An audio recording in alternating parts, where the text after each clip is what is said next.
Hai guys, ketemu lagi bersama Eva. Hari ini aku mau membacakan novel aku yang berjudul Eva Daily Life. Semoga suka ya, selamat mendengarkan. Kelasku hari ini selesai. Selama jalan di koridor, aku mendengar anak-anak masih membicarakan Paul dan Julius.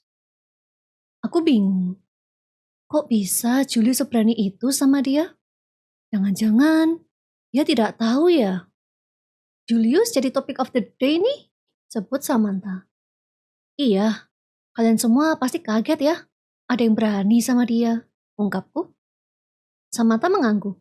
Iya, karena belum ada orang yang berani melawan Paul atau mengalahkannya begitu. Jadi, aku yakin Paul pasti murka dan ingin balas dendam. Aku terkejut. Hah? Balas dendam gimana? Tanyaku menoleh padanya. Biasanya, Paul berusaha mencari kelemahan Julius dan membongkarnya. Balas Samantha. Alisku terpaut. Hah? Gimana cara dia tahu? Sedangkan Julius diam saja. Tidak pernah menunjukkan kekurangan. Dia bisa cari tahu dari esai pribadi, jelasnya. Aku ingat di hari pertama kita memang disuruh menulis esai tentang diri kita sendiri. Di esai itu kita menceritakan lengkap akan diri kita. Kelebihan kita apa, hobi kita apa, kekurangan dan kelemahan, bahkan jenis penyakit apa yang pernah dialami. Esai itu hanya boleh dibaca oleh wali murid untuk mengenal muridnya dan tidak boleh ditunjukkan ke siapa-siapa. Tapi itu kan data pribadi. Mana boleh dia melihat? Samantha menggedikkan bahu. Paul gitu, siapa yang bisa melawan? Aku menutup mulut. Aduh, Paul rela melakukan itu? Samantha mengangguk. Iya, dia itu anak yang manja dan tidak suka kalah. Kalau dia kalah, dia pasti membalasnya. Aku jadi ingat saat pertemuan pertama, Samantha sempat melawan Paul. Tapi dia yang mundur, tidak melawan balik. Sampai sekarang, pertanyaan itu masih menghantuiku. Tapi aku tidak berani bertanya padanya. Oh, aku sudah dijemput. Ya sudah, aku pamit dulu ya, sampai ketemu besok. Pamit Samantha begitu kita tiba di lantai 1. Aku melambaikan tangan kepadanya, lalu berjalan ke perpustakaan.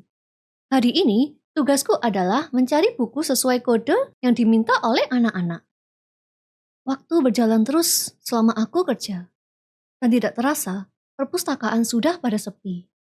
Hanya sisa beberapa anak, dan mereka tengah bercakap-cakap lagi. Aku sungguh kaget. Julius bisa seperti itu? Ucap siswi.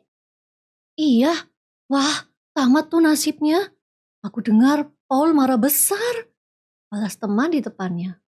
Mendengar hal itu, aku jadi sedikit kasihan pada Julius. Padahal, dia hanya melindungi diri karena Paul mengganggunya. Lalu, aku teringat bagaimana Julius bisa mengalahkannya. Aku memegang bibirku dengan gugup. Astaga, kalau Julius marah seseram itu ya? Saat aku sedang melamun, seseorang menepuk bahuku. Aku tersadar dan berpaling ke belakang. Iya, ada apa? Ucapanku terhenti saat berpapasan langsung dengan manik mata ungu itu. Mataku terbelalak. Julius? Dia kesini? Kenapa kamu kesini? Tanyaku gugup. Aku mau cari buku. Bisa tolong bantu? Tanyanya datar seraya memberikan kertas kecil yang berisi kode. Aku melihat kertas itu dan tersadar. Oh iya ya, maaf. Tunggu aku carikan. Ujarku lalu menerima kertas itu dan berjalan pergi. Kupikir dia akan menunggu seperti anak yang lain. Tapi tidak, dia berjalan mengikutiku di belakang. Dan itu membuatku gugup sampai sering salah mencari lorong. Sejenak suasana hening dan aku berusaha untuk berbicara padanya. Julius kan namanya? Maaf ya masalah tadi, aku tidak sengaja. Julius diam saja. Aku menggigit bibir. Ya, diabaikan lagi. Tapi, meski begitu, aku bersyukur sekali dia tidak menyerangku seperti yang dia lakukan pada Paul. Setelah beberapa menit mencari lorong, akhirnya aku temukan juga. Aku lekas masuk dan mencari buku itu. Ternyata, buku yang dia cari adalah buku ilustrasi fantasi. Ternyata kamu juga suka buku ini? Kamu suka makhluk yang mana? Tanyaku sambil menatapnya. Namun Julius hanya diam saja. Alisku melengkung ke bawah. Mikir apa sih Eva? Aku mikir apa sih? Sudah jelas dia tidak mau bicara sama aku. Aku yakin dia mencariku hanya demi buku ini saja. Ini bukunya? Balasku sambil menyerahkan buku itu. Saat Julius mengambil buku itu, aku sempat melihat ke tangannya.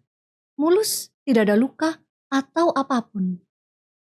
Sedangkan hantaman tadi terdengar keras. Sebelum dia pergi, tanpa sadar aku mencegahnya. Tunggu, tanganmu gimana? Tidak sakit kah? Tanyaku tanpa sadar. Julius diam saja. Aku cemberut. Aku tahu dia tidak ingin bicara padaku. Tapi aku merasa kasihan padanya.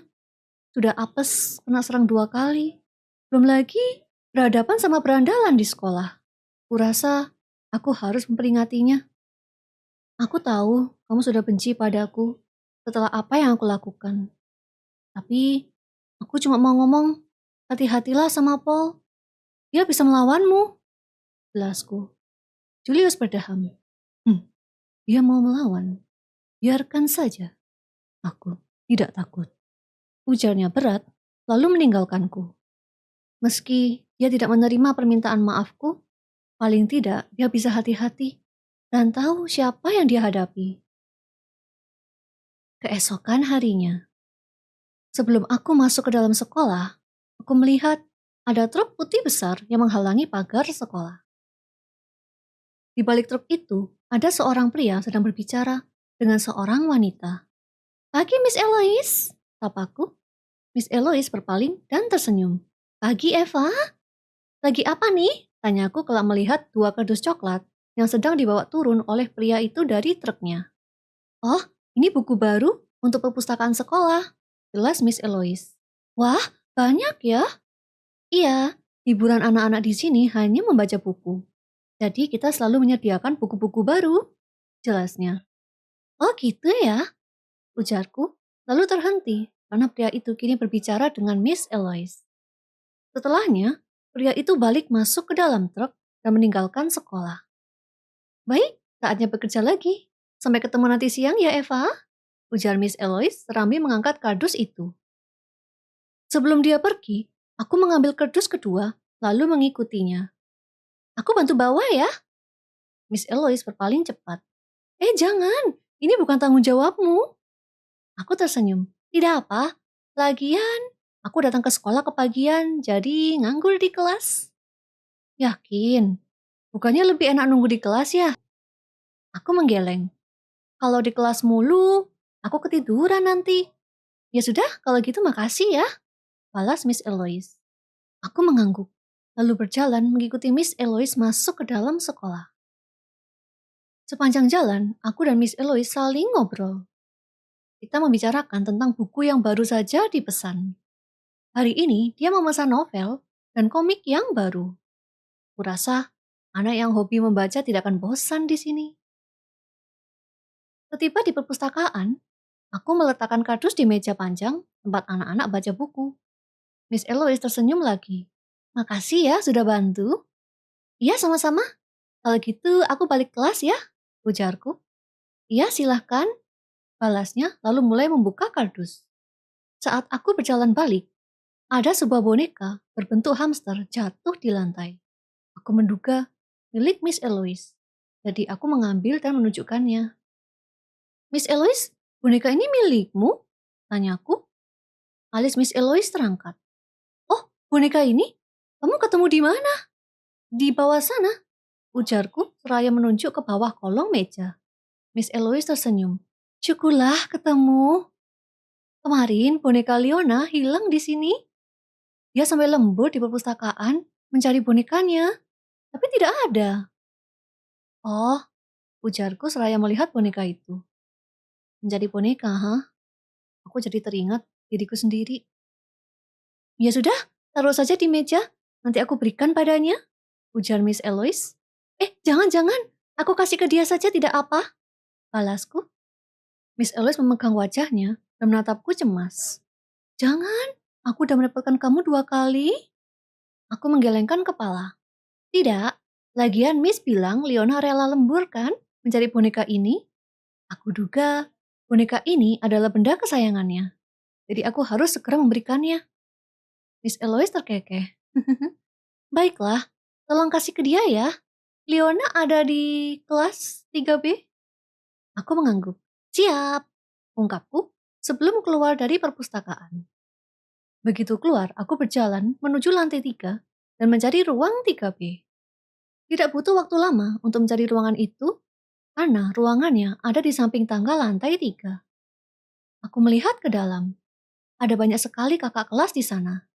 Dan mereka pada sibuk berbincang sama temannya. Aku jadi bingung harus ngomong apa.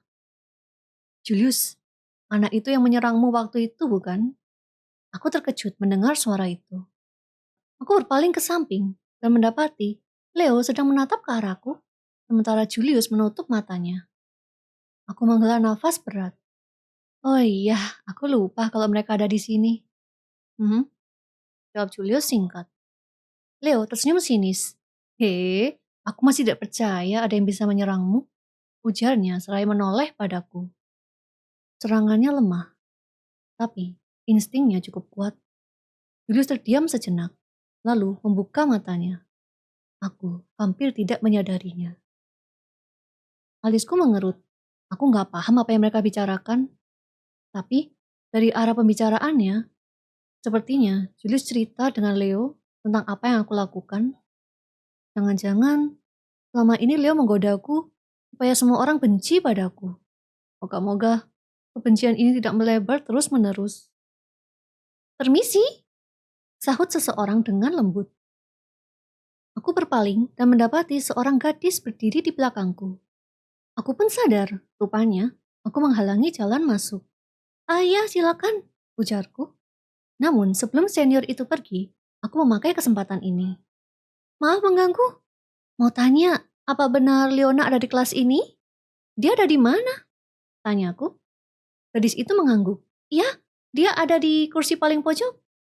Tunjuknya ke arah gadis yang berambut merah keunguan. Oh, oke, makasih ya, ujarku dengan senyum. Perempuan itu balik senyum, lalu pergi, sementara aku menghampiri gadis yang sedang menatap jendela itu.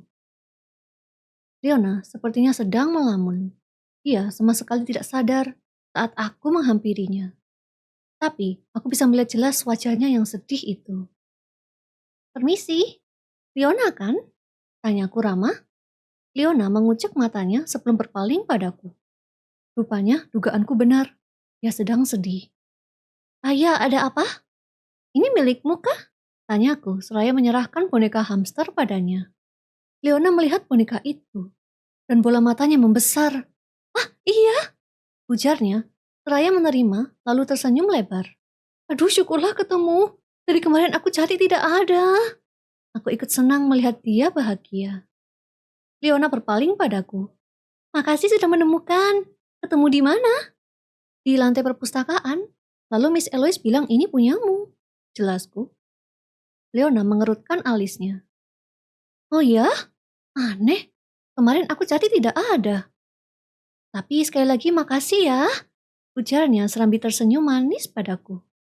Aku ikut senang melihatnya. Bonekanya lucu amat. Dapat dari teman. Leona menggeleng. Tidak. Ibuku yang membuatkan boneka ini untuk ulang tahunku. Dan sejak saat itu, aku selalu menjaga bonekaku. Aku terdiam. Wah, kelakuannya sama sepertiku. Leona menatapku, lalu senyumnya hilang. Kamu pasti mikir aneh ya, kalau aku sedih karena masalah boneka? Aku menggeleng.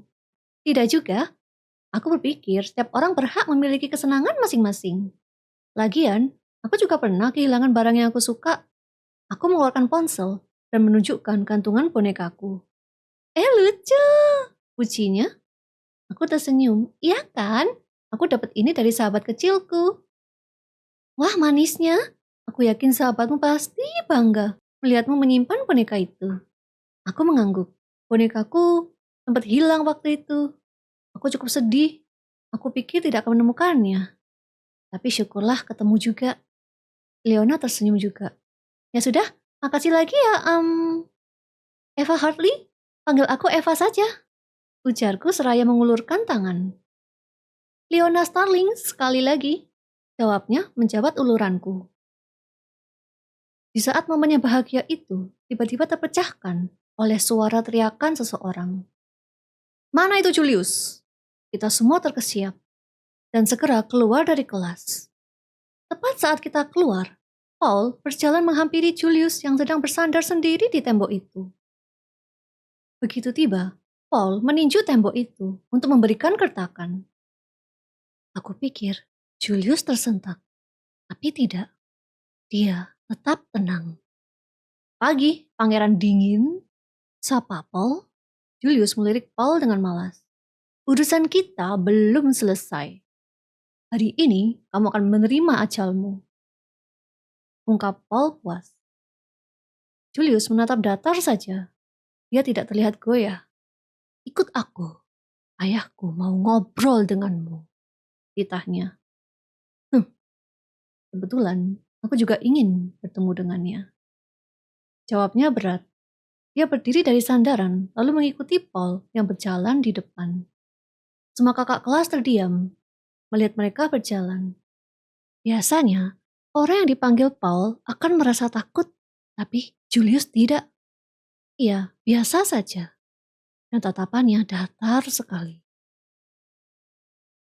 Terima kasih guys sudah mendengarkan. Kalau kamu suka sama novel ini, jangan lupa tinggalkan komentar ya. Beritahu aku part mana yang bikin kalian suka. Oke, bye-bye guys, and see you on the next video.